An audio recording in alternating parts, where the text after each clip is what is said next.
আমরা প্রতিকার যে পেলাম না, এতে আমরা না, এতে দেশবাসীর তাদের রায়ের প্রতিফলন হলো না, মূল্যায়ন হলো না। আমরা বিরোধী দলে বসে এই অবমূল্যায়ন আমরা মেনে নিতে পারি না। এই জন্য তার প্রতিবাদে আমরা ওয়াকআউট করছি।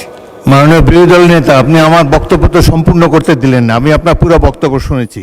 আপনার ওয়াকআউট করা আপনাদের অধিকার, কিন্তু আমি বলতে চাই যে আজকে একটু পরে আরেকটি মুলতবি প্রস্তাব বিবেচিত হবে। সেখানে আমার মনে হয় যে আপনি আপনাদের প্রশ্নের উত্তর পেয়ে যাবেন এবং সেখানে মন খুলে আপনারা আরও কথা বলতে পারবেন।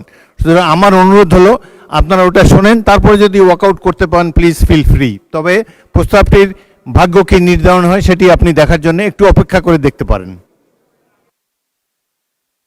বিরোধী দল নেতাকে মাইক দেন। হ্যাঁ, ওই নোটিশটাও আমাদের নজরে আগে কিছুটা এসেছে এবং আমরা মনে করি যে মূল নোটিশকে চাপা দেওয়ার জন্য ওই নোটিশটা সামনে আনা হয়েছে।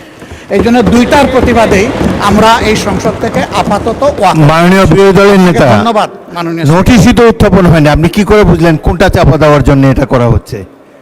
আমি অনুরোধ করছি একটু ধৈর্য ধরে অপেক্ষা করেন, নোটিশের বিষয়বস্তু শুনেন, তারপরে আপনারা feel free to walk out. আপনার অ্যাবসেন্সে এই হাউসে এই নোটিশটা পড়া হয়েছে, সংশ্লিষ্ট সদস্য এটা পড়েছেন, আমরা শুনেছি। এই জন্য আমরা বুঝে শুনেই বলছি যে এই দুই কারণেই আমরা এখন ওয়াকআউট করছি। আপনাকে ধন্যবাদ।